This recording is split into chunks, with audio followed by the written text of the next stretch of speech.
aí de novo, mais um dia na batalha. O playground tá montado, aqui nós arregaça. Esse papo de malhar, eu deixo é pros frangos. Aqui o treino é bruto e o estilo é insano. A academia para quando nós chega, neguinho não tira o olho das minhas veias. Fique impressionado com o tamanho do braço. Camisa a ponto de rasgar, peito estufado. Calma, calma aí filhão, só tô me aquecendo. Músculo crescendo, efeito dos venenos. Pegando pesado e concentrado. Nós veio é pra treinar e não pra bater papo. Cê essa de malhar, só porque é verão. Quer queimar o esqueleto e fica bronzeadão. Haha, sai pra lá, frango da Malásia. Nós treina todo dia até debaixo de nevasca. Malha 3 mesinhos e acha que tá fera. Mas quando me vê chegando treme até as pernas. Aí se cresce todo, vem querendo revezar. Quando sente a minha série, começa a peidar. Quer ajuda, quer apoio, tá em choque. Até um tempo atrás tava pagando de forte. Eu sou moço e eu tô grande,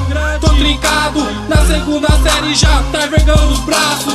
É pra treinar, é pra pegar pesado. Sou assim pra ficar com o corpo trincado. É pra treinar, é pra pegar pesado. Esse negócio de malhar realmente é pros fracos.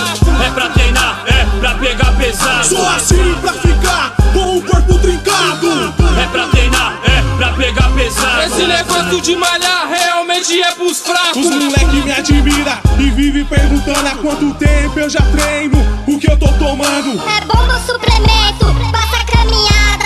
Onde é a fonte? Qual é a pegada? Academia não é moda, é dedicação. Vem malhar só no verão e quer ficar monstrão. E quando vem, sempre faz errado. Disciplina passa longe, fazendo a série ao contrário. E pra começar, é treinar e não malhar. Fala menos, treina mais e vem representar. Já chama no supino, 40 em cada lado. É só aquecimento, mas pega pesado. Várias minas na disposição, treina junto, pega até mais peso que vários frangos junto. Disciplina na dieta, corpo trincado. Não vem pra academia pra mostrar o rabo. Eu olho no espelho e fico observando o moleque do outro lado se matando de 10 em 10 segundos. Se olha no espelho, todo iludido, tá pensando que é modelo. Finalizei a série, já fiz a minha cota. Corpo todo inchado, mais um dia de vitória. Amanhã eu tô de volta, pode me esperar, porque essa é minha vida. Eu venho é pra treinar, é pra treinar, é pra pegar pesado. Sou assim pra ficar com o corpo trincado. É pra treinar, é pra pegar pesado. Esse negócio de malhar realmente é pros fracos. É pra treinar, é pra pegar pesado. Sou assim pra ficar com o corpo trincado. É pra treinar, é pra pegar pesado. Esse negócio de malhar realmente é pros fracos.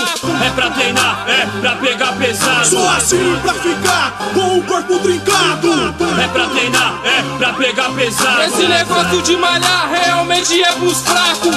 É pra treinar, é pra pegar pesado. Sou assim pra ficar com o corpo trincado.